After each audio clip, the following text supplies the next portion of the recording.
Et bonjour, c'est Nicolas de Immobilier Compagnie. Je suis super content de te retrouver dans cette émission. Et dans cette émission, on va parler de la baisse des prix immobiliers. Je vais faire une entorse à la règle.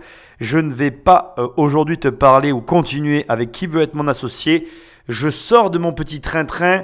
Je vais un peu me lâcher. Je vais un peu me détendre dans cette émission et te raconter à la fois un peu mon quotidien et un peu te faire un retour sur la situation.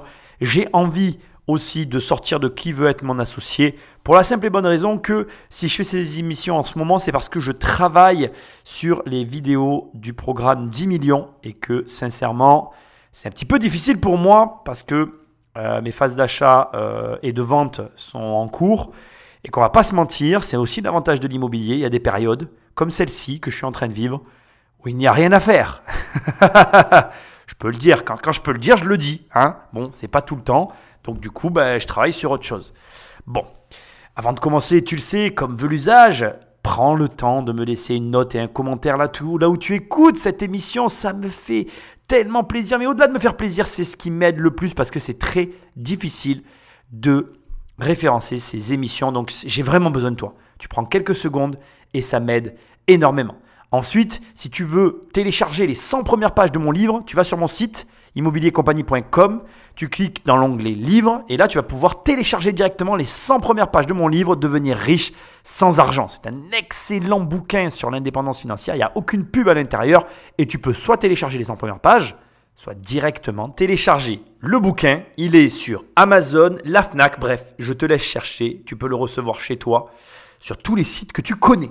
Ce n'est pas fini, tu vas sur immobiliercompagnie.com toujours et dans l'onglet programme, il n'y a qu'un seul programme, 1 million, tu cliques et on travaille ensemble. Je t'aide à avoir 1 million d'euros de patrimoine. Ne t'inquiète pas, tu as peut-être l'impression que c'est complètement fou et pourtant je t'assure qu'en tant que débutant, c'est tellement facile, c'est tellement rapide que c'est la première chose que tu dois faire. Et si tu veux aller plus loin dans 1 million, tu peux accéder au programme 10 millions. On se retrouve de l'autre côté si tu décides de venir travailler avec moi. Allez, sans plus attendre, on va attaquer cette émission avec finalement une autre émission sur laquelle je suis tombé.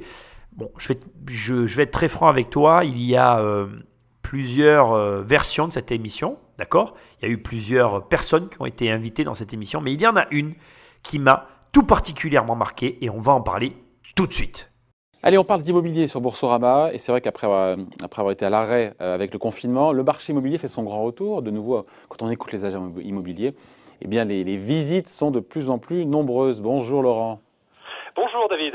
Alors ça me paraît normal tout de suite de te situer le contexte pour que tu comprennes avec précision dans quelle situation nous nous trouvons. Il y a donc deux protagonistes dans cette émission, un présentateur et Laurent Sayer, journaliste revenu, qui vont intervenir. Dans cette émission, comme je te l'ai dit tout à l'heure, tu as eu plusieurs intervenants. Je vais être très franc avec toi, je n'ai pas écouté complètement les autres émissions. Ça m'a vite ennuyé, j'ai beaucoup de mal avec les journalistes. Je vous présente mes excuses. J'aurais dû d'ailleurs prendre le temps d'écouter les autres émissions. Mais voilà, on ne se refait pas.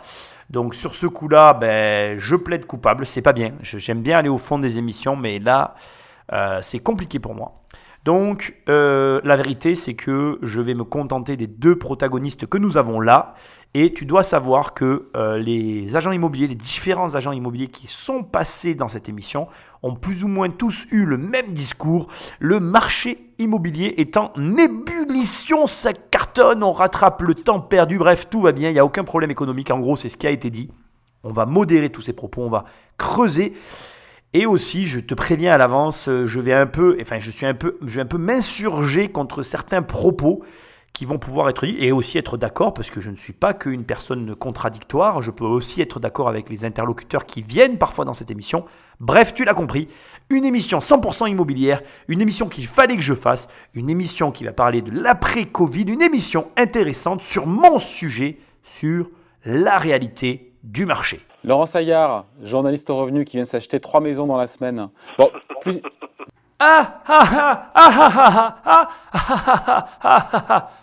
Non mais, je rigole pas comme ça dans la vraie vie, je te rassure. Hein. C'est juste que, en fait, ce qui me dérange, c'est que la blague qu'il vient de faire, c'est en fait la réalité que j'aimerais vivre. C'est-à-dire que j'aimerais, pour une fois, qu'un journaliste présente un autre journaliste en disant propriétaire de X appartements, à la tête de X milliers d'actions qui lui rapportent tant de milliers d'euros par mois. Ou encore, je ne sais pas, un exemple parmi tant d'autres, indépendant financièrement. C'est absolument pas mon créneau, mais les mecs, je vais être franc avec vous, et les filles, pardon. Très sincèrement, ça m'irait en fait. Ça m'irait un mec qui arrive et qui est indépendant financièrement. Ça serait toujours mieux que quelqu'un où, donc j'ai trouvé sa fiche sur le revenu, il y a décrit en charge de la rubrique gérer, d'accord, et Laurent Saillard traite sous l'angle de votre argent, de l'actualité des placements, de la gestion de patrimoine, des fonds SICAV, FCP, de l'immobilier, de l'assurance vie et de l'actualité juridique et fiscale. Alors je ne veux pas m'opposer à M. Saillard, j'ai du respect pour toute personne qui existe sur cette planète, mais en réalité, dans ce qu'il a décrit, les deux seules choses qui sont réellement patrimoniales, c'est l'immobilier et le juridique et fiscal. Le reste, pour moi, bon, sans commentaire, je ne suis pas là pour parler de ça.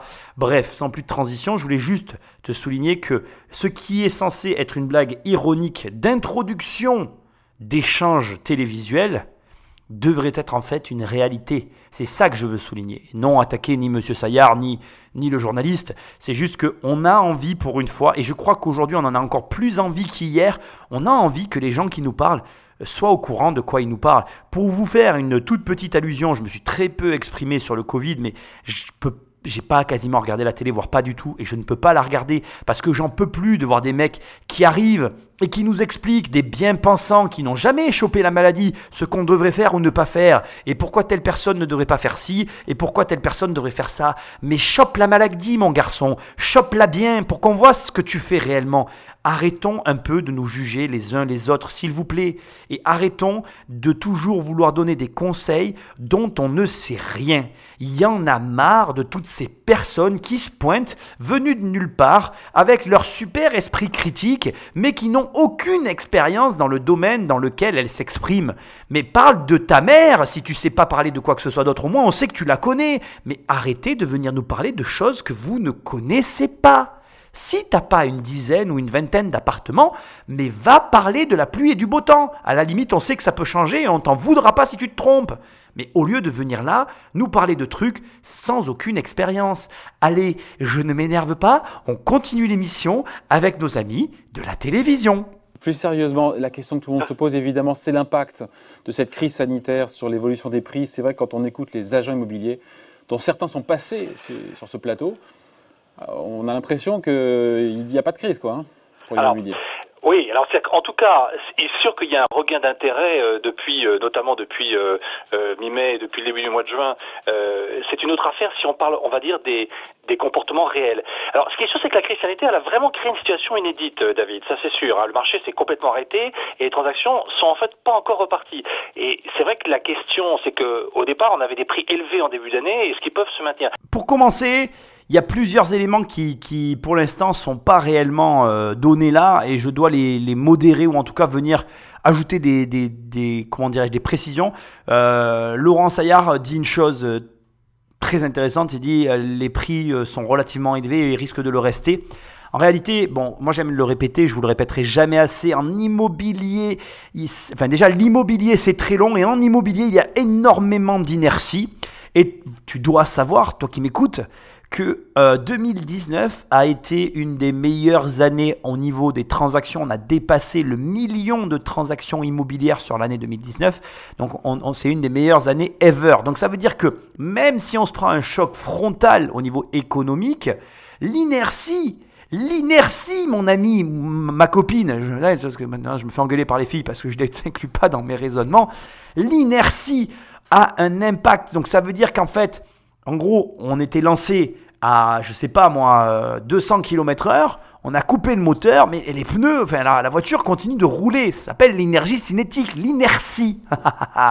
Tu vois? Et donc, si tu veux, on a, bien évidemment, si tu coupes le moteur à 200 km/h, en fait, je sais pas si tu sais comment ça marche, mais en gros, quand tu coupes un moteur comme ça, quand tu arrêtes comme ça quelque chose, en fait, tu perds très très rapidement énormément de vitesse. En fait, les deux éléments les plus durs dans une prise de vitesse, c'est le démarrage, et en fait, monter en vitesse. C'est-à-dire que généralement, on fait très vite le 0 à 100, et c'est le 100 à 200 qui est beaucoup plus long à atteindre. Ce qui veut dire que là, en fait, il y a eu une cassure nette. Donc, comme il l'a dit, la cassure nette, c'est l'arrêt. l'arrêt. Si tu as écouté un peu le discours de Jean-François, il a dit plusieurs fois le mot guerre. Parce qu'en réalité, c'est pas parce qu'on est en guerre, il y a plein de gens qui ont fait tout un raisonnement derrière ça, mais parce que économiquement, ce que tu as vécu pendant le confinement, c'est exactement ce que tu vivrais s'il y avait une guerre. Tu vivrais la même chose, à ce petit détail près, que si tu as touché ton salaire, tu ne le toucherais plus. Donc ça devrait te donner matière à réfléchir de ce que tu fais de ton argent, mon ami. Hein? Essaye de te dire, voilà, j'ai vécu un confinement, est-ce que si j'avais pas eu mon salaire, bon je sais que tu l'as eu, mais si je l'avais pas eu, comment je m'en serais sorti? Est-ce que je m'en serais sorti? Si tu réponds oui à ces questions, welcome to the familia. Si tu réponds non, je te conseille de revoir ta stratégie. Et il y a un autre élément qui me contrarie légèrement. Il dit tous les agents immobiliers sont très heureux. Ça, c'est pas vrai non plus. Ils disent oui, ça s'est bien passé. Non, c'est pas vrai. Parce que pendant le confinement, il y a eu une énorme guerre entre les agents immobiliers et les notaires. Parce que les notaires ne voulaient plus signer. Et que énormément d'agences ne pouvaient tenir sans les signatures. Et ça, c'est totalement faux. Il faut que tu saches quand même qu'une agence sans acte, elle n'est pas payée. Et quand les notaires ont dit, nous, on ne fait plus d'actes, il y a eu sur Twitter un échange très virulent qui a fini par remonter. Alors, c'est pour dire qu'aujourd'hui, les réseaux sociaux ont quand même une certaine véracité et même un impact qui va au-delà de ce qu'on peut imaginer. Parce que suite à des échauffourées qui ont commencé sur Twitter et qui ont fini dans le monde réel, eh bien, ça a fini par toucher les ministres qui ont dit aux notaires, allez les gars, là, vous signez parce que sinon, bon, les agences, ça va chauffer pour leurs fesses. Donc voilà, il y a vraiment plusieurs informations qui sont sorties de leur contexte, qui manquent de profondeur et qui du coup te donnent pas la réalité du marché. Donc ça veut dire quoi? Là, on va au fond de ce que je suis en train de t'expliquer. Inertie, ça veut dire qu'on ne connaît pas encore la réalité. Ça, c'est le premier point. Deuxième point, il y a eu un problème et il y a un problème avec les agences. Ça veut dire qu'au moment où je parle, certaines agences sont dans le caca. Désolé de te le dire, mais si des agences ont fait pression pour que justement les actes se signent, c'est parce qu'elles n'avaient pas la trésor pour tenir. Et je ne leur fais aucun reproche. Mais ça veut dire que nous avons tous des situations très différentes. Et enfin, et juste pour finir, comme je te l'ai dit tout à l'heure, quand tu coupes le moteur à 200 km/h, tu vas tomber très rapidement à une allure de 80 ou 100 km/h pour finalement redescendre jusqu'à un point mort ou à un arrêt. Si la voiture s'est arrêtée, croyez-moi les enfants, croyez-moi, on est mal. Mais si la voiture a redémarré alors qu'on était toujours en train de rouler, là, on va peut-être éviter la casse. Mais ça, nous allons en parler dans quelques minutes.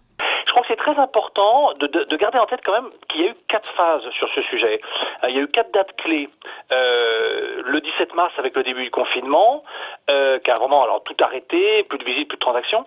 Le 3 avril avec l'apparition d'un décret qui autorisait la signature sur support électronique des actes de vente immobilière. Tu l'as compris, donc le 17 et le 3 avril correspondent aux dates que j'exprimais tout à l'heure où il y a eu les échauffourées entre notaires et agents immobiliers. Sans rentrer dans du commérage ou les histoires à la Dallas, je pense quand même que c'est intéressant pour toi que tu sois informé de ce qui s'est réellement passé.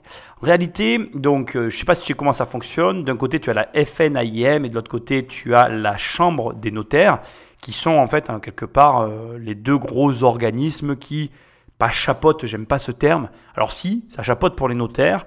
Mais pour la FNAIM, c'est une fédération qui est non obligatoire, donc tu peux avoir des agences qui n'y cotisent pas et des agences qui y cotisent, bon voilà. Mais globalement, ce sont quand même les deux figures de proue de ces deux professions. Alors, il faut que tu saches une chose avant que j'attaque les échauffourées. Il faut que tu saches que déjà, au préalable, il y avait une espèce de tension entre les deux professions parce que en début d'année, pour redorer un peu le blason de l'activité d'agent immobilier, et tu sais qu'ils en ont besoin, les gentils agents immobiliers, excuse-moi, eh bien la FNAIM avait commandé un nouveau logo à apposer sur les agences et il se trouve que ce logo ressemble étrangement au logo des notaires et que donc il y a eu, je sais pas comment on dit, un recours, on va dire ça comme ça. Enfin, en tout cas, il a été demandé de remodifier ce logo. Je crois que c'est au point mort. Je sais pas où ça en est cette histoire parce qu'entre temps il y a eu le confinement, mais il y a eu un problème, voilà, sur un logo. Bon, c'est des problèmes de riches, ça. Hein. Après le coronavirus, tu as envie de leur dire, bon les gars, on s'en fout de vos logos, mais bon, c'est pas grave. Bref. Donc, d'un côté, je te raconte ce qui s'est rapidement passé, pas pour faire du commérage, mais pour que tu comprennes. Alors, le Jean-François qui est en charge de tout ça, c'est Jean-François de Normandie, du prénom ou du nom de la loi, on s'en fout, ça n'a pas d'importance, tu sais ce que j'en pense. Hein. En gros, ce qui se passe, c'est que en fait, on a d'un côté le président de la FNAIM qui s'est, qui s'est énervé, qui a déclaré que si tout restait comme ça pendant le confinement, d'accord, si tout restait à l'arrêt de cette façon-là, eh bien, il y allait avoir 3000 agences qui allaient fermer et qu'il allait avoir plus de 20 000 emplois qui allaient être supprimés. Tout ça parce que, selon lui toujours, 100 000 transactions sont au point mort en France. Et je cite et je parle surtout de ce qu'il a déclaré pendant le coronavirus. Suite à ça, donc, Jean-François, c'est pas une blague, hein, il s'appelle vraiment Jean-François Hubert, répond par un tweet, hein, parce que c'est comme ça qu'on s'échange aujourd'hui, c'est très... bref. Assez de critiques et de fausses désinformations, je demande à JM Torolion, alors tu vois, c'est entre Jean-François et Jean-Marie, enfin je sais pas comment il s'appelle, de justifier les chiffres fantaisistes et trompeurs qu'il assène contre de prétendues vérités, blablabla. Bref, ils se sont engueulés sur Twitter. Ça a quand même fini par toucher les Jean-François haut placés qui ont, à la suite de ça, produit un décret qui autorisait la signature des actes à distance, qui avait comme objectif de fluidifier le marché et d'empêcher la fermeture potentielle ou éventuelle des agences. Bon, alors, moi je rentre pas dans les débats, c'est pas la question. Ce que juste j'essaye ici d'approfondir, c'est la situation réelle. C'est-à-dire que, mais il faut quand même dire les choses aussi comme elles sont, la vérité c'est qu'effectivement, des agences, si elles n'encaissent pas leur commission, sont ou auraient été mal en point. Et le sont peut-être toujours. Et il faut bien comprendre que c'est pas faux que de dire que des emplois allaient être perdus et qu'il y allait avoir des fermetures d'agences. Et c'est peut-être toujours le cas. On va y revenir. Mais ce que j'essaye de dire, c'est que donc ces deux dates qui viennent d'être données par Laurent Saillard, comme ça, là, jetées, en fait, représentent ou cristallisent plutôt réellement un vrai problème qui a été réglé pendant le confinement. Et d'ailleurs, grand bien leur a fait de régler ce problème parce que ça a débloqué des situations, et pas qu'une. Et c'est une bonne chose. Continue l'émission. Pendant la période d'urgence sanitaire, mais période intermédiaire jusque, en fait, dans les semaines qui ont suivi, parce qu'on a réalisé qu'en fait 40% des offices notariaux étaient équipés et que les clients ne l'étaient pas forcément ou n'avaient pas forcément envie d'utiliser ces outils numériques. Et puis il y avait d'autres freins, les diagnostics techniques étaient difficiles à faire, les mairies pouvaient être fermées, donc les documents d'urbanisme, les délais étaient allongés, les déménagements étaient interdits à partir du 1er avril, etc. Je vais éviter de faire ma rigolerie d'introduction, hein, ça sera mieux. Dans ce qu'il vient de dire, en fait, il n'y a qu'un truc de vrai, c'est que tout ce qui touche au fonctionnariat, aux fonctionnaires, aux mairies, tout ça, voilà, c'était le seul vrai problème, en fait. Voilà, je vais pas faire de commentaires, parce que je suis pas là pour faire des commentaires sur le sujet. Je pense que tu sais très bien à quoi je pense, donc on va s'en tenir à ça. Par contre, tout le reste, c'est du pipeau. Je veux dire, aujourd'hui, qui c'est qui a pas un téléphone dans style smartphone ou iPhone? Je crois que j'ai jamais entendu un truc aussi ridicule. Donc, on s'est rendu compte que 40% des notaires étaient équipés, mais pas les clients. Non, mais n'importe quoi. Moi, je vais te dire comment ça s'est passé dans la réalité. La réalité, c'est que, bon, les notaires, certains travaillaient et certains ne travaillaient pas, par choix. Voilà. Mais, encore une fois, voilà, je vais essayer de pas attaquer personne, mais dans un pays où les monopoles sont interdits, mais quand tu es en monopole, bah, tu t'en fous, en fait, de te dire que tu es fermé. Je veux dire, un notaire, il peut être fermé. De toute façon, il est en situation de monopole.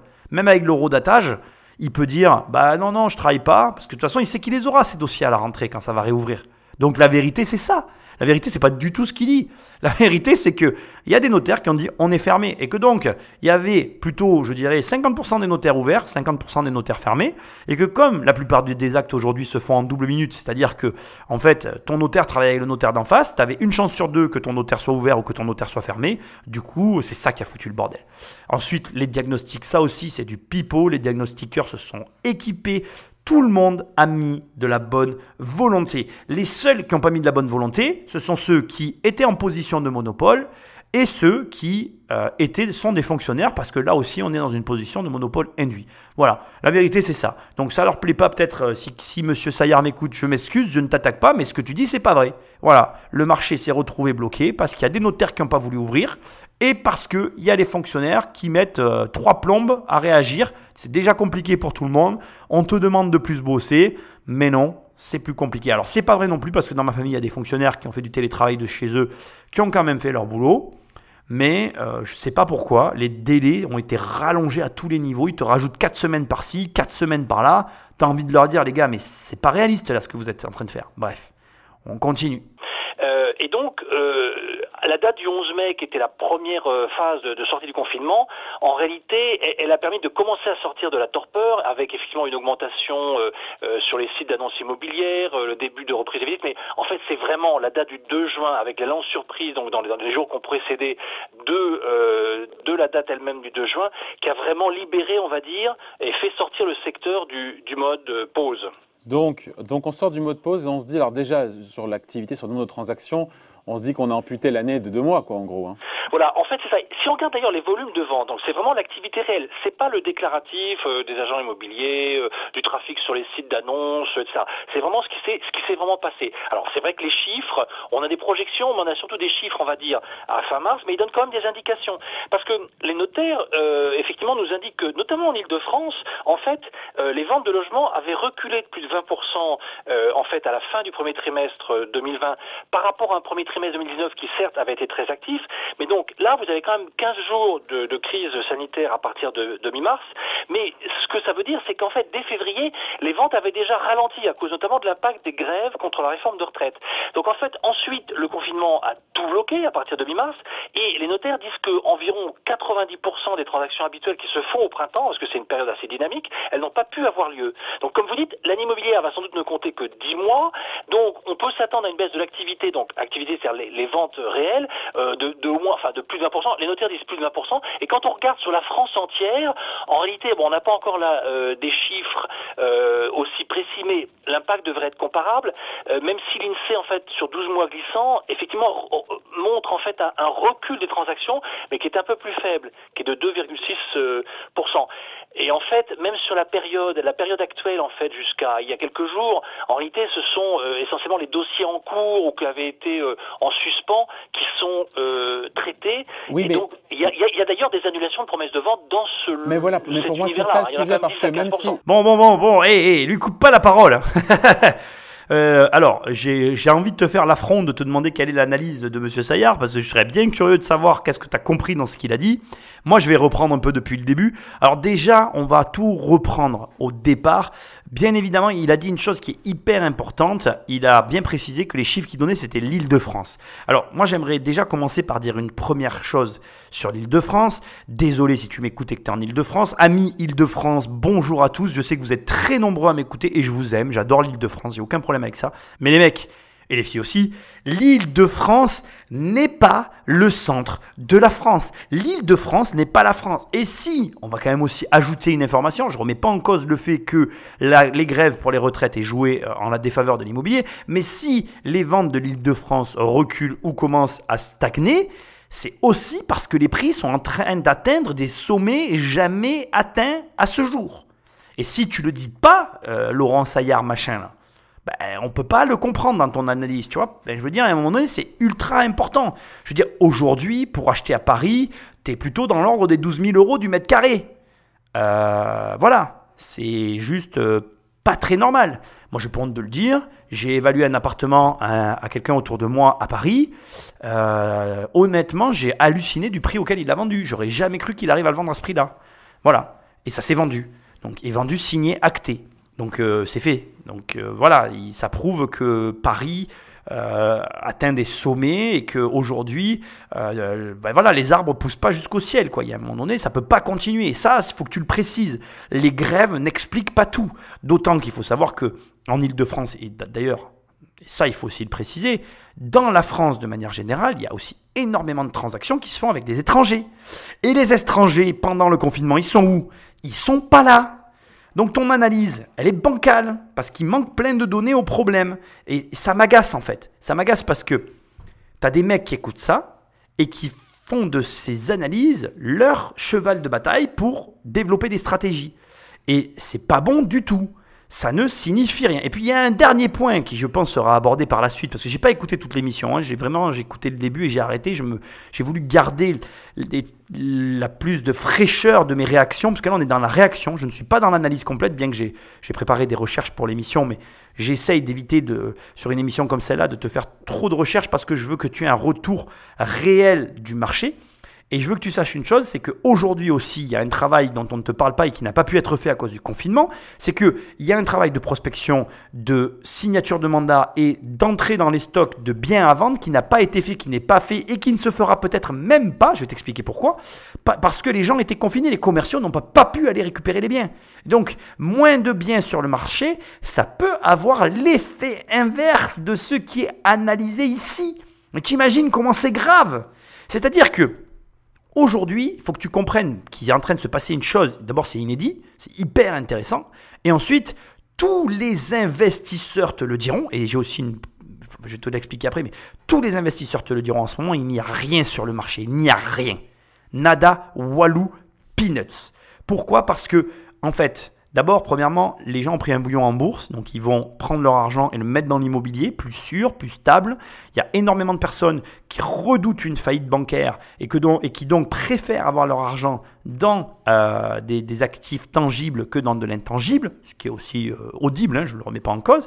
Mais surtout, et c'est ça que je vais étayer là maintenant, tu as un moral des Français après un brainwashing, donc un lavage de cerveau en français, excuse-moi, des diverses télés que j'ai largement réussi à éviter parce que pour le coup, alors grâce au confinement, j'ai réussi à convertir ma femme à la destruction totale de la télévision. Nous n'avons plus de télévision. Je suis hyper heureux. Bon, je ne l'avais pas déjà avant, mais là, c'est fini. Elle ne veut plus du tout la regarder. Et tant mieux d'ailleurs. Voilà, les gens se sont fait brainwasher le cerveau pendant le confinement. Ils sont toujours sous les effets secondaires comment on appelle, du tournement de la machine. Ils ont un peu la tête qui tourne, quoi. Et donc, ils sont encore là un peu hagards, hébétés devant ce qui va se passer, parce que moi j'entends des gens autour de moi qui me parlent d'un second confinement, les mecs et les filles, je vous rassure, on l'a tous attrapé, hein. L'histoire des masques qu'on met sur le visage, vous rentrez dans les magasins et vous touchez tous les produits sans gants et vous ressortez, c'est terminé, hein. Faut arrêter de nous prendre pour des imbéciles, hein. Moi à un moment donné, je suis ouvert à tout, je vous le dis, j'ai pas de problème à le dire devant tout le monde. Quand j'arrive dans un magasin, s'il y a une obligation d'avoir un masque, je fais demi-tour et je jette sur internet, hein. C'est débile leur histoire, des petits masques sur le visage et aucun gant à la main, non mais faut arrêter, bon bref. Je ne suis pas là pour vous donner mon avis. De toute façon, voilà, j'espère que je me trompe. Et j'espère me tromper totalement. Mais pour moi, il faut se laver les mains aussi, hein. C'est masque et main. Ce n'est pas l'un ou l'autre, hein. C'est les deux. Mais c'est un autre problème. Là où je veux en venir, c'est que aujourd'hui, donc, il n'y a pas eu ce travail qui a été fait de rentrée de mandat. Il y a très peu de mandats. Et les gens, voilà, sont brainwashés. C'est ça que j'allais dire. Ils sont brainwashés et ils ont peur. Ils sont dans l'attentéisme. Ils ont peur d'un prochain confinement. Ils attendent après ci, ils attendent après ça. Donc, il y a des gens qui avaient prévu de vendre leur maison, de changer ou de déménager, qui ne le feront pas. Et ça aussi, ça rentre en ligne de compte. Ça a un impact. Et j'insiste parce que il y a des projets immobiliers qui doivent se faire. Mais s'il y a moins d'offres, parce que c'est comme ça que ça marche, les marchés de gré à gré qui sont libres. S'il y a moins d'offres, la demande, elle est plus forte et les prix montent. C'est complètement faux, les prix ne baissent pas. Et puis, il y a un dernier point que je veux aussi quand même préciser et qui est hyper important, c'est qu'aujourd'hui, on est dans un monde moderne et c'est pas aussi simple que ce que je suis en train de te dire. La réalité, c'est qu'aujourd'hui, l'économie de manière générale est très complexe. Tu ne peux plus être un généraliste comme avant. Il te faudrait quasiment des spécialistes par niveau de finance. Je m'explique. L'immobilier, aujourd'hui, je vais te dire comment ça se passe. Tous les appartements sans terrasse et sans extérieur sont pénalisés à la suite du Covid. Tous les logements et les marchands de sommeil vont prendre de plein fouet cette crise et vont devoir soit rénover leur appartement, soit revoir leur position parce que les gens n'accepteront plus ce genre de logement. C'est hyper intéressant. Ça veut dire que ça évolue, ça change, les mentalités changent. Et ça veut dire aussi que les biens qui ont aujourd'hui la plus grosse pression sont les biens d'investissement, les maisons et tous les biens avec un extérieur. Parce que les gens veulent un extérieur. Parce que s'ils doivent être reconfinés, ils accepteront de l'être dans des conditions décentes. Et l'analyse qui vient de t'être donnée là, bon, c'est des pourcentages de l'Île-de-France qui ne représentent absolument pas la France et malheureusement qui ne représentent absolument pas la réalité du marché immobilier parce que le marché immobilier s'est complexifié comme tous les marchés financiers aujourd'hui. Et donc, là, tu le vois, non seulement il y a une erreur sur la finalité de tout ça, mais en plus il y a une erreur d'interprétation et d'analyse. Et je t'assure, hein, j'ai pas bossé comme un ouf cette émission, je fais juste que te relater une situation que je vis au quotidien parce que je te rappelle que je fais de l'immobilier et que si lui, il n'a pas acheté 3 baraques, moi je suis en train de signer mon 3e achat depuis le début de ce confinement. Donc tu vois, la blague qu'il a fait au début, elle m'a fait rigoler parce que moi, oui, je peux te faire une analyse. Mais ce mec-là, excuse-moi, hein, Laurent Saillard, je t'aime bien, hein, tu as l'air d'un mec sympa, mais pour l'instant, ton analyse, moi, elle ne me parle pas. En tout cas, c'est pas pour dire que le marché est en ébullition, c'est juste que pour dire que si le marché continue comme il est là actuellement, les conséquences peuvent être totalement imprévisibles et inattendues. Et d'ailleurs, je vous invite à quand même prendre ça en considération. Je ne connais pas l'avenir et mon interprétation est basée sur ce que je vis au présent. Je ne vous prédis pas l'avenir. Je vous dis juste qu'actuellement, le marché est tendu et relativement vide des types de biens qui intéressent ceux qui les cherchent. Je vais le dire autrement. Aujourd'hui, sur le marché, il y a des gens qui cherchent des biens immobiliers, donc des investisseurs et des gens qui veulent acheter des baraques. Et ces deux types de biens-là sont relativement rares sur le marché. Même s'il n'y a que 10 mois d'activité réelle, puisqu'on a perdu 2 mois, la question c'est une transaction qui aurait dû se faire en mars ou en avril. Si elle se fait en juin, juillet, ce n'est pas un problème. La question c'est pour voir le nombre de transactions qu'on va perdre cette année, c'est de voir celles et ceux qui ne feront pas cet achat immobilier et qui renonceront à cette acquisition. Mais alors, justement, absolument. Et donc ça c'est un petit peu, c'est une des prévisions, bien sûr, qui est plus difficile à faire parce qu'elle est liée au comportement des gens. Et alors, si on regarde, en fait, en tout cas, l'impact sur les prix, hein, parce qu'en fait, on peut se dire, après un choc aussi brutal… Oui, il y a que ça qui nous intéresse, hein, les prix. Voilà. Est-ce que ça a les conséquences économiques vont être importantes. Alors, on n'a pas de comparable. On en a quand même un, c'est évidemment la crise financière. Alors, on avait noté entre septembre 2008, il y a la faillite de Lehman Brothers, et à peu près jusqu'au printemps 2009, le marché s'était effondré, mais essentiellement par manque de transactions. C'est-à-dire qu'il y avait eu très peu de transactions. Donc, quand elles s'étaient faites, c'était avec une grosse décote. Et ensuite, le marché s'était réajusté rapidement. En fait, à partir du milieu de l'année 2009 et quasiment jusqu'à ensuite la turbulence suivante qui était celle de la crise de la dette souveraine, la crise de l'euro à l'été 2011. Donc, en fait, ce qu'on constate pour le moment, c'est qu'en réalité, avec les chiffres actuels, les prix, en fait, ils ont augmenté. Au moment où je vous parle, les prix ont augmenté, même sur la France entière, hein, puisque à fin mars, ils se sont appréciés de 5%. Bon, et puis, c'est un peu plus que la moyenne annuelle qu'on avait à fin décembre 2019. Bon, donc en fait, si vous regardez même les appartements franciliens ou ceux à Paris, vous êtes à respectivement plus 6,8 et plus 8%. Et quand on regarde l'indicateur avancé des notaires, donc sur la base des avant-contrats qui ont été signés, eux, ils prévoient début juillet un prix moyen du mètre carré à 10 690 € en juillet contre 10 460 à fin mars. Mais le problème, c'est qu'il y a un trompe-l'œil. C'est qu'en fait, ce sont des dossiers en cours ou qui ont été retardés. Et ce qu'il faut essayer d'imaginer maintenant, et ce qui est difficile à imaginer, c'est que cette pause dans l'activité, est-ce qu'elle a vraiment cassé la dynamique qui est très positive en début d'année, à la fois sur les volumes de vente et sur les prix, et qui était favorable depuis quasiment 2016, ou est-ce qu'en fait cette crise sanitaire va vraiment créer un choc qui va freiner l'activité? Alors, il n'y a pas de raison, David, que le secteur de l'immobilier ne soit pas lui aussi touché par l'impact d'une crise qui a mis toute l'économie en panne. Parce que l'achat d'un bien, en plus, c'est pas un achat d'impulsion. C'est pas comme acheter une baguette de pain. Donc c'est vraiment un investissement qui représente de nombreuses années de revenus nets. Souvent, l'acquéreur peut être amené à s'endetter 20, 25 ans. Et puis, on sait on attend une montée du chômage. Vous en parliez. Et c'est vrai que, bon, s'il y a une hausse de près de 10% du chômage, après le confinement et après la crise, forcément, ça va avoir un impact. Alors, certains experts indépendants, qui ne sont pas des agents immobiliers, disent que l'activité pourrait en fait baisser de 20 à 30%, aussi bien dans l'ancien d'ailleurs que pour les achats dans le neuf, et que donc du coup, avec une contraction des revenus, éventuellement des baisses de revenus ou une augmentation du chômage, eh bien ça devrait avoir mécaniquement un effet sur le prix. Alors à l'exception peut-être de Paris ou des marchés très très tendus, parce que là on a des profils un petit peu différents. C'est-à-dire que, mais il y aura quand même peut-être une petite correction, mais par exemple sur une ville comme Paris, vous avez des clientèles qui ont des plus hauts revenus, qui peuvent avoir une plus grande solidité financière, qui peuvent être à l'affût d'opportunités. Donc, il y aura peut-être une correction peut-être plus modérée, de 5 à 10%. Mais, voilà, certains experts indépendants pensent qu'en revanche, en province ou dans des villes moyennes, on pourrait être sur un ordre de grandeur plutôt du double. Donc, ça veut dire on serait de 10 à 20% de recul, même s'il est provisoire. Alors, c'est vrai qu'il y avait aussi, on l'a beaucoup entendu, un intérêt pour la pièce supplémentaire, aller vivre loin des centres-villes grâce au télétravail, etc. Bon, ça ne veut pas dire que ça va se traduire en acte d'achat. Quand vous faites un achat immobilier, vous vous demandez, est-ce que mon entreprise va faire faillite? Est-ce que je vais toujours avoir mon emploi dans 6 mois? Que va donner l'économie dans son ensemble?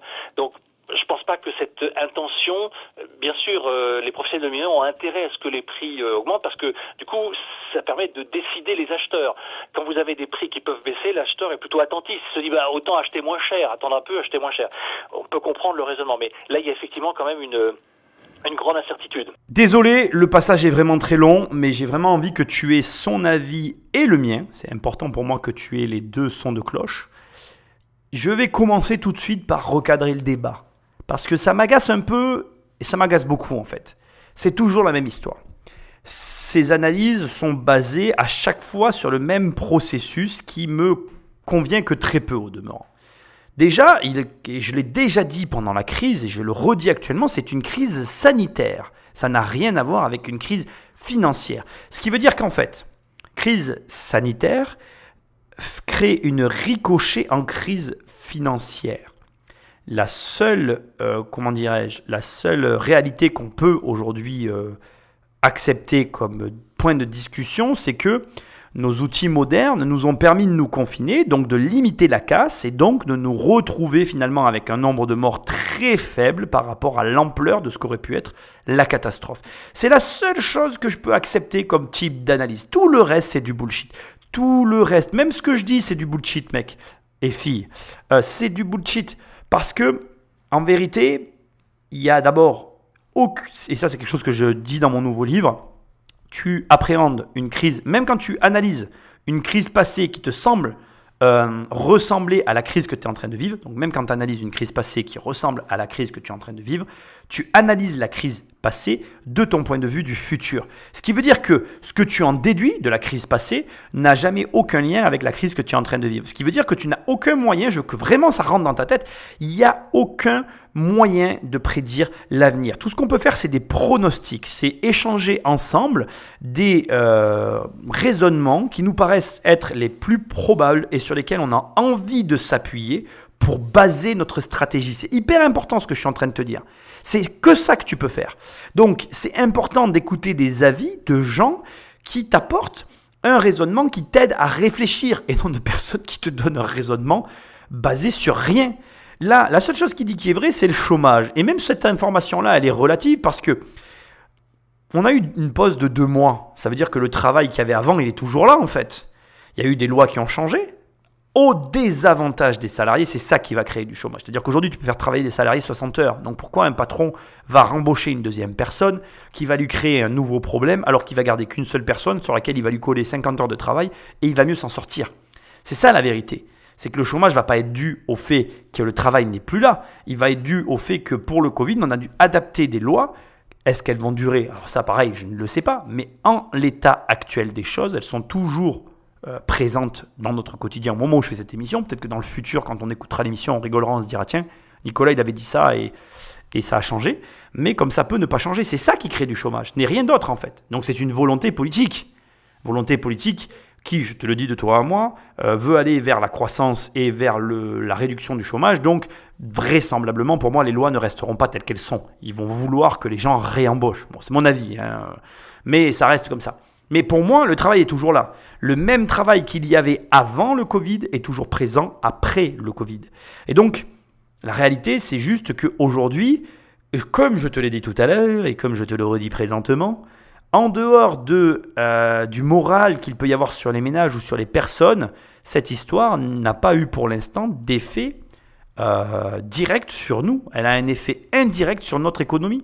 Par contre, il y a un sujet qui est soigneusement évité, auquel j'espère un sujet duquel on va parler, mais qui pour l'instant est juste contourné et qui n'est pas abordé, c'est les banques. Parce que dans tout ce blabla charabia qui nous a sorti fort intéressant, hein, bon voilà, c'est une discussion que tu peux avoir autour d'une bière avec un mec, hein, la vérité c'est que le vrai fond du problème c'est comment vont agir les banques. Et je peux te le dire, elles n'agissent déjà pas dans le bon sens. Hein. Il y a un autre problème qui est absolument pas mis sur le tapis et donc que je vais mettre à ce stade parce que pour moi c'est un point fondamental de l'analyse, c'est que il y a eu un nombre énorme de décalage de prêts, de décalage d'échéances, de décalage. Mais décalé, ça n'est pas supprimé. Les dettes n'ont pas été supprimées de toutes ces personnes. Toutes ces personnes qui étaient en galère avant la crise et qui ont réussi par divers stratagèmes à mettre en pause leur système pour 6 mois. Bien, mon ami, fais le décompte. À Noël, en gros, les 6 mois seront passés et éludés et c'est là qu'on va prendre le choc. Et moi, j'ai tendance à croire aujourd'hui, plus le temps passe, plus je crois en ce que je vais te dire, je pense que c'est en novembre ou en décembre qu'on va se réveiller avec la gueule de bois et qu'on va voir dans quelle chambre ou dans quelle piole on a atterri. Parce que là, au moment où je te parle, moi j'ai envie de te dire, on ne sait toujours pas ni où on en est, ni ce qui nous arrive. En gros, on est toujours bourré, quoi. On est comme le mec qui a bu comme un trou et on ne sait pas où on habite. On est dans les WC de chez quelqu'un, de chez un ami, on fait la fête. Mais c'est quand on se réveille qu'on sait la vérité de ce qui s'est passé. Et on n'est pas réveillé là. On n'est pas encore réveillé. Le réveil, ça va être cet hiver. Ça va être entre septembre et décembre. Je ne suis pas capable de l'évaluer. Mais pour moi, c'est cet hiver que ça va se réveiller. D'ailleurs, je te rappelle que pendant la crise, j'étais très chaud sur les marchés financiers et je suis retombé comme un soufflé parce que les prix, c'était pas ça. D'ailleurs, je vais même d'aller au-delà de ça. Je reste sur mes positions de départ. Je trouve que les marchés n'ont pas réagi à l'échelle de ce qui s'est passé. Il n'y avait pas de corrélation financière entre ce qui se passait sur les marchés et ce qui se passait dans la vraie vie. Ce qui me confirme le sentiment que je suis en train de te donner là, c'est qu'on n'a pas encore payé l'addition. Et donc, il va falloir la payer à un moment donné. On va quand même continuer l'émission pour voir s'il parle de ces informations-là. Mais sache une chose qui est très importante, c'est que tout est connecté. Les marchés boursiers sont connectés au marché immobilier, qui est connecté au marché boursier, qui est connecté à l'économie générale. Alors, c'est connecté de façon plus ou moins grande en fonction de plus ou moins d'éléments. Mais si par exemple, alors je ne vais pas te dire que j'y crois, je ne vais pas te dire que j'y crois pas, je n'ai pas envie de développer ce sujet ici, mais admettons qu'une banque fasse faillite, ça aurait des répercussions directes sur les marchés immobiliers. Tu vois? Donc c'est important de bien comprendre les enjeux qui se passent ici. Et donc de comprendre que pour l'instant, on ne peut pas prédire l'avenir. On ne peut que faire des suppositions et attendre que ça passe. Et autant, décembre va passer, on va vivre un joyeux Noël et il ne se passera strictement rien. Bref, finissons l'émission. Laurent, juste, on a titré, c'était votre idée immobilier, c'est cette future baisse des prix qu'on vous cache. Pourquoi on titre ça? Parce que pour vous, il y a un décalage entre ce qu'on entend de la part des agents immobiliers, et c'est normal, ils vont passer à la branche sur laquelle ils sont assis, et le fait on s'interroge sur le fait que l'immobilier puisse passer au travers des gouttes alors que le reste de l'économie pour l'instant est à plat, quoi. Oui, parce que alors il y a notamment parce que en fait il n'y a pas de nouvelles transactions. Enfin, ce que disent les notaires, c'est qu'ils traitent les dossiers, mais aussi bien en fait les agences quand vous êtes sur le terrain ou dans les études de notaire, il n'y a pas encore de nouvelles promesses de vente, ou en tout cas il n'y en a pas beaucoup. Et donc ça veut dire qu'on est bien dans l'entre-deux. Hein, et donc les choses vont se manifester très probablement plus fin juillet, mais surtout probablement en septembre, parce qu'après vous aurez la période estivale. Et puis dans le même temps, il faut savoir que les banques en fait commencent à resserrer l'octroi de crédit. Les taux se tendent un peu à la hausse, mais c'est pas si grave que ça pour le moment. Quand vous passez de 1,17 à 1,18 et puis ensuite à 1,25, c'est pas s'exciter ça. Pour 5 ou 10 points de base quand même. Fait que ça restera un environnement facilitateur. Mais l'octroi du crédit, c'est-à-dire des banques qui refusent des dossiers, ça par contre, ça peut avoir un impact important. D'ailleurs, les notaires déjà le disent, hein, ils ont eu des refus, des annulations parce que le crédit n'était pas accordé. Alors, malgré tout, bien sûr, il y a... Sur l'ordre de grandeur, c'est ce que je vous disais, hein, on peut aller de moins 10 à moins 20%. Vous avez dit certains... Mais ce serait temporaire. Moi, ce que je note juste, Laurent, parce qu'on dit beaucoup de choses. Voilà, là pour moi, on est dans le vrai. Là, l'analyse de Laurent Saillard, elle est réelle, c'est-à-dire que si effectivement les banques cessent de prêter, c'est là qu'on va prendre le choc. Et c'est ce qu'on risque en fait. Moi, je voulais te dire, et cette émission, elle est un peu là pour ça, je voulais vraiment te dire qu'effectivement, il faut être attentif au comportement bancaire durant les prochains mois et ce jusqu'à la fin de l'année. Donc, comment tu fais toi pour être attentif au comportement bancaire? Donc déjà, tu fréquentes des gens qui vont contracter des prêts. Juste pour te donner un ordre d'idée, alors ce n'était pas du tout un crédit immobilier, mais je voulais quand même partager ça avec toi. Moi, j'ai eu un refus bancaire sur un autre projet, rien à voir avec tout ça. Assez drôle, si tant est que je puisse employer ces termes, où le banquier était plus désespéré que moi finalement, parce que pour lui, et c'est vrai hein, d'ailleurs, le dossier passe en claquant des doigts. Il me dit « Ah mais c'est un dossier facile, je suis dégoûté, je veux le sortir. » Donc il m'a dit qu'il me rappelait en septembre, mais ça me fait beaucoup rire parce que il m'a demandé des choses saugrenues. Il m'a dit « Mais si on fait ci, si on fait ça, on peut le sortir. » Et je dis « Mais ça va pas, je n'accepte pas tes conditions en fait. C'est selon mes conditions ou c'est rien quoi. » Donc si tu veux, ce qui est amusant, c'est de voir que finalement, effectivement, et là je vais être d'accord avec Laurent Saillard, les banquiers actuellement resserrent les taux. Les banquiers depuis janvier 2020 avaient ordre d'être plus durs, plus stricts, plus carrés. Mais malgré ce resserrement de l'étau, ça ne veut pas dire que la situation va pouvoir durer ainsi. C'est-à-dire que là, il y a un paradoxe qui est en train de se jouer et qui est intéressant. Il faut comprendre qu'il y a eu cette volonté politique de resserrement de l'étau du crédit, de l'octroiement, ça se dit, oui, je crois que ça se dit, de l'octroiement du crédit. Il y a eu une demande politique.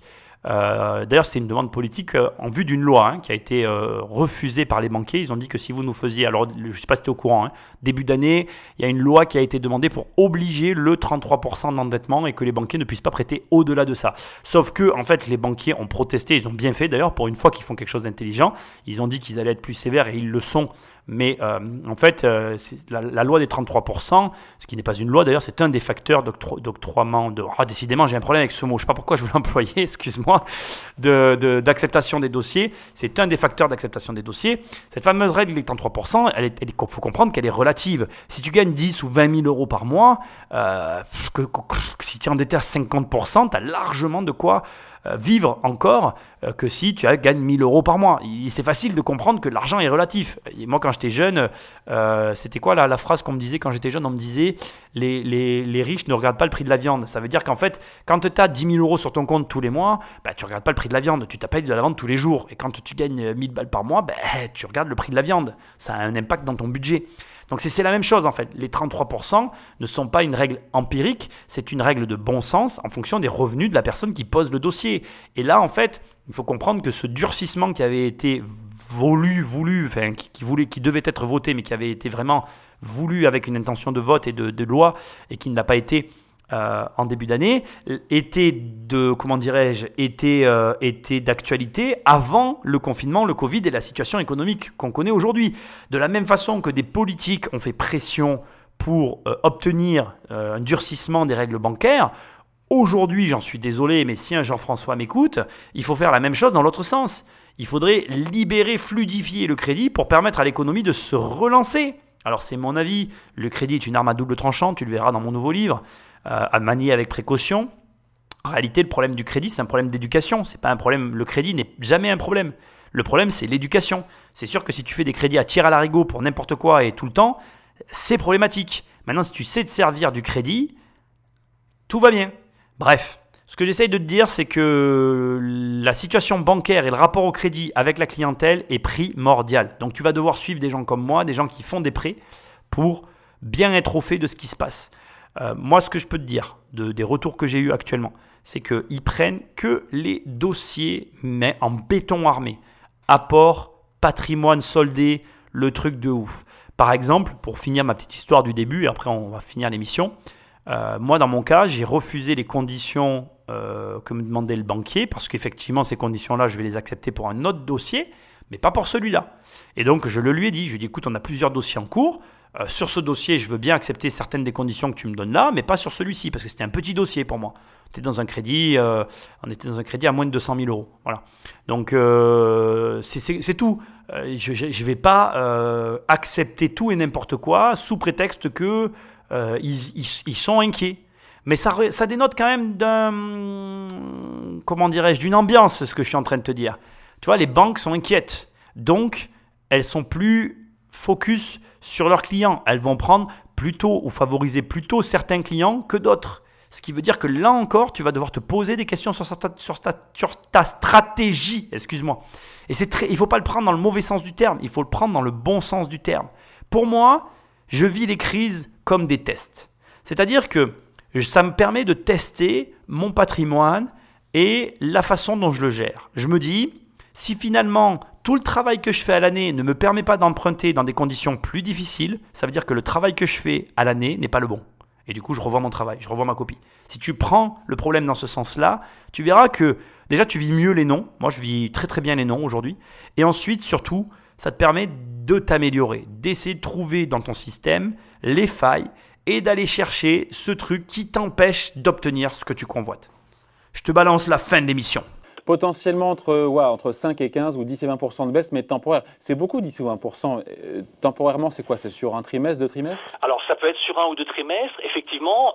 Vous savez, des baromètres comme par exemple Meilleurs Agents, qui a priori est plutôt dans l'univers des agents immobiliers, lui aussi fait une estimation de baisse de l'ordre de 10%, en disant que ça pourrait se traduire, en tout cas, et ça peut être d'ici la fin de l'année, et en le connectant en fait à une baisse assez sévère du volume de transactions. Néanmoins, 10%, c'est modéré en fait quand on compare à la hausse de l'immobilier l'immobilier depuis 4 ans. Donc ça n'est pas forcément si vrai. grave que ça. Et il y a d'ailleurs des forces de rappel. C'est ça, avec des forces de rappel pour le marché immobilier, comme ce qu'on a vu d'ailleurs en 2008-2009. Il y a eu cette baisse sur 2-3 trimestres et pouf, après c'est reparti. Hein. Parce qu'en fait, l'immobilier, bien sûr, est une valeur refuge. Et en fait, il a acquis d'ailleurs de nouvelles dimensions. C'est pas que la notion de valeur refuge, le fait qu'il y a moins de volatilité sur les prix, il y a effectivement la possibilité, on l'a vu, de préparer sa retraite en ayant fait une acquisition immobilière. Mais c'est aussi, il y a une dimension nouvelle qui est celle de la protection. C'est-à-dire que les Français, enfin, sur toute la planète, les gens ont fait l'expérience de ce que le logement apporte comme protection physique, y compris par rapport au virus et y compris par rapport à la qualité de vie au quotidien quand on est obligé d'être confiné. Donc il y a des forces de rappel, il y a celle aussi de la Banque Centrale Européenne qui effectivement fera tout pour que les taux restent bas. Et il y a aussi, bien évidemment, alors il y a le rôle de la bourse. Alors, si j'ose dire, avec la hausse des dernières séances, ça n'est pas forcément l'argument favorable. Quand la baisse est plus prononcée ou quand la bourse a des moments de grande volatilité, c'est un argument aussi qui est en faveur de l'immobilier parce qu'on sait bien que l'immobilier c'est beaucoup moins liquide et que donc les effets sur les prix sont beaucoup plus difficiles. Enfin, il faut beaucoup plus de temps pour les apprécier. Il faut que les statistiques remontent. C'est des phénomènes qui se passent sur plusieurs mois.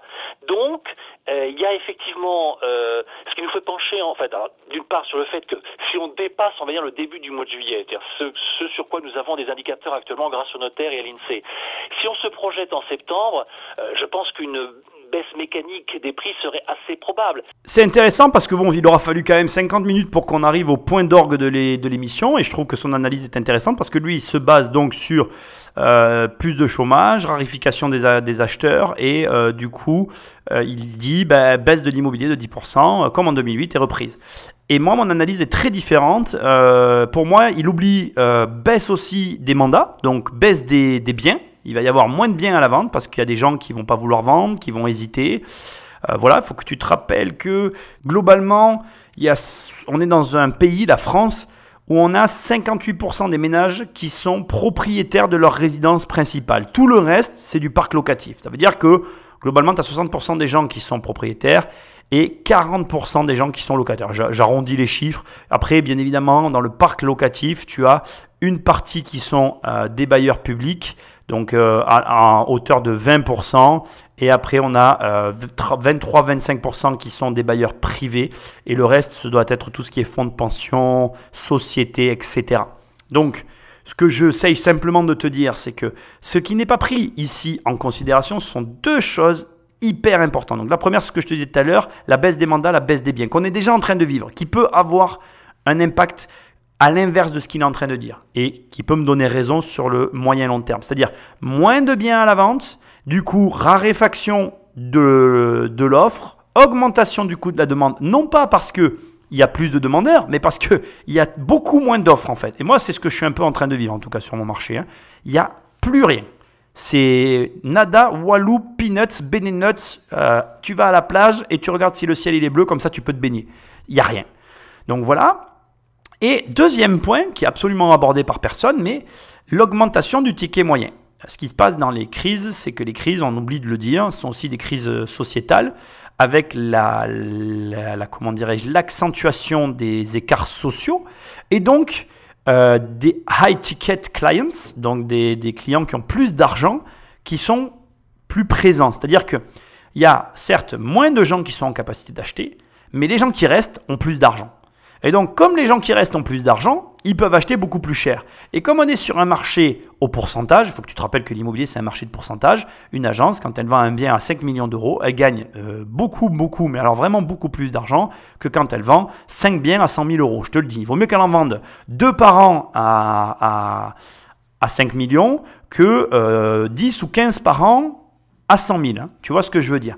Donc, si tu as plus de clients qui ont plus d'argent, et que même si tu as moins de volume d'affaires, ça peut aussi changer la donne dans le contresens de tout ce que tu viens d'entendre. Alors, moi, je ne veux pas te faire de prédiction, j'ai horreur de prédire l'avenir, j'essaie de te montrer des pistes de réflexion. Je ne parierai pas quand même sur une augmentation, parce que là, ça demanderait une énorme augmentation quand même des gens qui ont beaucoup d'argent, donc ça voudrait dire qu'il y aurait vraiment beaucoup de nouveaux millionnaires qui arrivent suite à cette crise. Tout est possible. Hein. D'ailleurs, les choses les plus impensables sont souvent possibles, mais j'y crois quand même pas. Mais je pense par contre que ce que je t'ai dit juste avant est beaucoup plus vrai et très probable. C'est-à-dire que malheureusement, moi j'ai très peur d'une baisse des mandats, d'une baisse des biens à la vente et du coup d'une raréfaction de l'offre et du coup d'une continuité dans l'augmentation des prix. J'espère me tromper, j'espère qu'il a raison. Une baisse de 10%, ça serait vraiment cool, mais j'y crois moyennement. Aujourd'hui, pour te donner aussi des indicateurs de mon entourage, parce que je fréquente quand même pas mal de gens dans l'immobilier, tout ce qui est maison, c'est la folie furieuse. Tout ce qui ne se vendait pas avant le Covid est en train de se vendre. Et le problème qu'ont certaines agences, en tout cas celles qui vendent, parce qu'il faut aussi te dire la vérité, il y a des agences qui ne vendent pas. Donc il y a vraiment, moi en tout cas de ce que je vois, je ressens vraiment 2 poids 2 mesures. Et c'est marrant parce que c'est un peu ce que j'écris dans mon bouquin, c'est-à-dire que les crises exacerbent la situation initiale de chacun d'entre nous. C'est-à-dire que si avant la crise, tu étais dans la merde, devine quoi, après la crise, tu es juste un petit peu plus dans la merde. Et si avant la crise, tout allait bien pour toi, devine quoi, après la crise, tout va très bien pour toi. Et c'est un peu ce que je suis en train de vivre. C'est-à-dire que je vois des gens qui sont vraiment, vraiment mal et qui s'en sortent plus et qui savent pas comment ils vont s'en sortir. Et puis je vois des gens qui sont presque gênés de te dire que tout va tellement bien qu'ils savent pas comment t'expliquer que la bagnole qu'ils viennent se payer, ils pourraient s'en repayer une deuxième derrière tellement il a bien fonctionné. C'est vraiment ça que je vis. Et donc ça marche aussi avec les agences. Il y en a qui cartonnent et il y en a qui ne cartonnent pas malheureusement. Et bref, en tout cas, en ce qui concerne les maisons, alors encore une fois, on est toujours pareil sur l'immobilier. Les maisons cohérentes avec un prix cohérent au marché, elles partent. Voilà. Donc, il y a un dernier point quand même que je veux souligner par rapport à Laurent Saillard. Je le remercie sur la fin parce qu'il dit une chose avec laquelle je l'ai dit juste avant et je suis complètement d'accord. Il y a une espèce de corrélation entre la bourse et l'immobilier. Et pour moi, aujourd'hui, on n'est pas sorti de l'auberge avec la bourse. Donc, je reste vigilant, alerte sur les marchés financiers parce que je pense que j'espère rentrer cette année. On verra, hein. Dieu seul sait. Mais toujours est-il que je reste alerte, mais que pour l'instant, pour moi, on a eu des turbulences, mais l'orage n'est pas encore arrivé. Je vais dire une phrase que j'ai toujours rêvé de dire, l'hiver vient. On met la fin de l'émission. Donc c'est ça, on finit là-dessus Laurent. Donc pour vous, le scénario le plus probable? Alors le scénario le plus probable, c'est en mettant de côté Paris, où on peut garder une situation tendue, parce qu'on a des profils d'acquéreurs et des profils de vendeurs un peu particuliers. On peut avoir effectivement 20 à 30% de recul des transactions en moyenne annuelle et une baisse des prix mécaniques, on va dire, de 5 à 15%, et qui, effectivement, avec une grande incertitude d'ici la fin de l'année, c'est-à-dire que si, comme vous le disiez avec vos invités, en fait finalement la reprise se passe mieux que prévu, si l'économie redémarre beaucoup plus rapidement que prévu, s'il y a des effets d'accélération comme ceux qu'on voit sur les marchés financiers depuis quelques jours, et bien là effectivement il y aura un retour de l'optimisme et donc l'immobilier retrouvera ses fonctions habituelles et donc la baisse des prix n'aura été que ponctuelle ou provisoire. Je pense que ça paraît difficile de ne pas l'envisager à la rentrée de septembre, compte tenu de l'ampleur du choc qu'on va avoir, c'est-à-dire des réductions d'emplois, les risques de chômage, des faillites éventuelles dans certains secteurs. Forcément, derrière, il y a des gens qui sont des vendeurs ou des acquéreurs potentiels. Donc, ça va forcément avoir un impact, je pense, sur leur comportement. Je vais quand même reconnaître que son scénario est tout à fait plausible. C'est-à-dire que c'est tout à fait plausible qu'il y ait une espèce de grosse faillite en cascade et que ces faillites entraînent, par contre, à l'inverse de ce que j'ai dit tout à l'heure, une espèce de raz-de-marée de biens qui vont se retrouver sur le marché qui mécaniquement va provoquer une baisse. Et c'est aussi tout à fait possible. Mais je vois moins cette option-là se développer de la sorte. Je trouve que son réflexe d'isoler Paris du reste est tout à fait cohérent. Par contre, de dire que Paris est à l'abri, mais c'est marrant, mon analyse est inverse. C'est-à-dire que les prix sont montés tellement haut pour moi à Paris. Et d'ailleurs, je vais te dire une chose que je pense profondément. Aujourd'hui, il faut savoir qu'à Paris, il y a des métiers qui sont beaucoup plus touchés que d'autres. Je pense au spectacle, je pense à la culture, je pense à tout ce qui fait que Paris est Paris.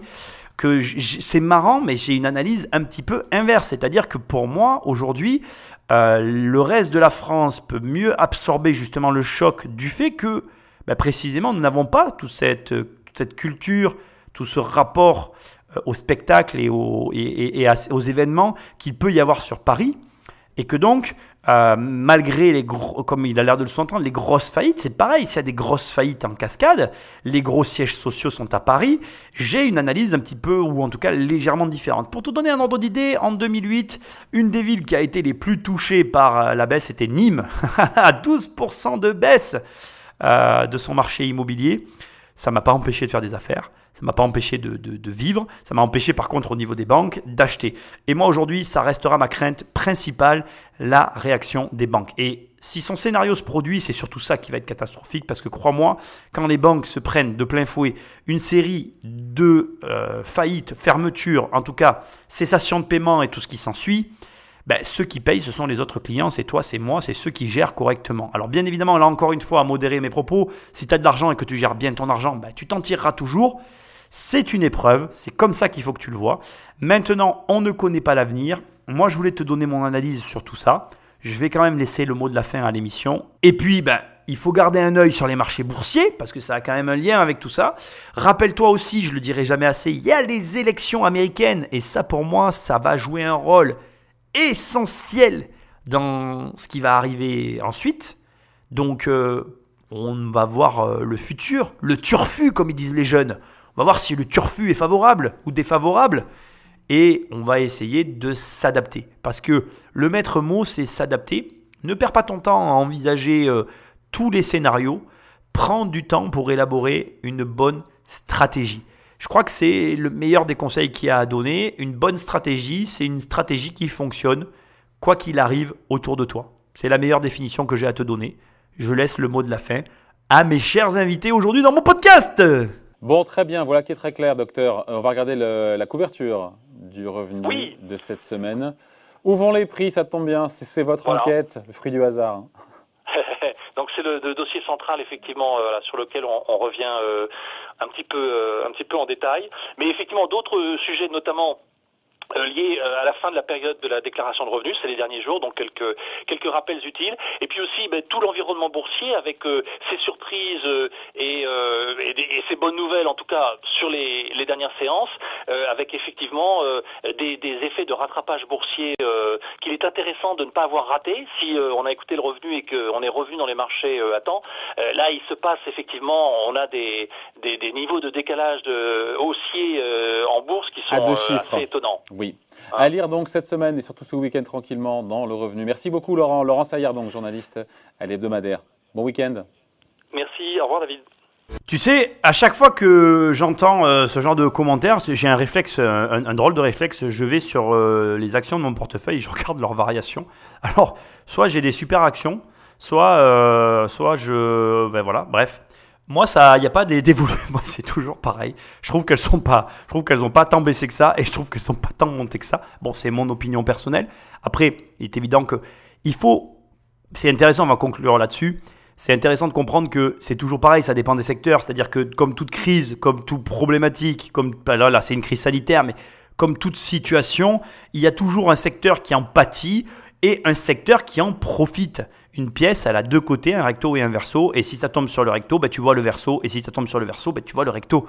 Donc ça veut dire que c'est jamais simple. Et je le répéterai aussi jamais assez, mais l'économie s'est complexifiée avec les années. Et il n'y a pas qu'une seule analyse. Moi, je reste convaincu, et ce sera quand même le mot de la fin, je pense que les maisons, actuellement, si tu as des maisons, si tu as des baraques à vendre, c'est le moment. Les maisons, là, tu les vends un peu plus cher que ce que tu les aurais vendues avant la crise. Tout le monde veut vivre en maison, surtout ceux qui étaient dans des appartements, qui avaient les moyens d'avoir une maison et qui attendaient pour je ne sais quelle raison. Là, ils se sont décidés parce qu'ils ne veulent plus vivre un confinement enfermé dans un appart. Donc, il va y avoir des mouvements, il y a des biens qui profitent, des biens qui pâtissent. Et puis demain, pour diverses raisons, il y aura un autre problème et ça sera mieux d'être dans un appartement et ça changera, ça évolue. C'est pour ça qu'il y a des gens qui te conseillent d'être diversifié et puis il y a d'autres gens comme moi qui te conseillent d'être spécialisé. Dans les deux cas, si tu es spécialisé ou diversifié, ou même les deux, mon capitaine, eh bien, dans tous les cas, le but, l'objectif, c'est d'avoir une stratégie qui fonctionne quoi qu'il arrive. Ça, c'est essentiel. Donc, tu l'as compris, c'est une émission intéressante. J'avais vraiment envie de réagir à tout ça. Un petit mot pour conclure cette émission. Je te rappelle que pour référencer mon podcast, j'ai besoin de toi. Donc, prends le téléphone d'un ami, abonne-le sauvagement à l'émission. Laisse-moi des commentaires, des étoiles là où tu écoutes l'émission. Et Je vais revenir très prochainement en vidéo. Je travaille vraiment beaucoup sur mes projets divers et variés en ce moment, donc j'ai un peu du mal à tout faire, mais tu vois que je maintiens ces podcasts et je le fais avec grand plaisir.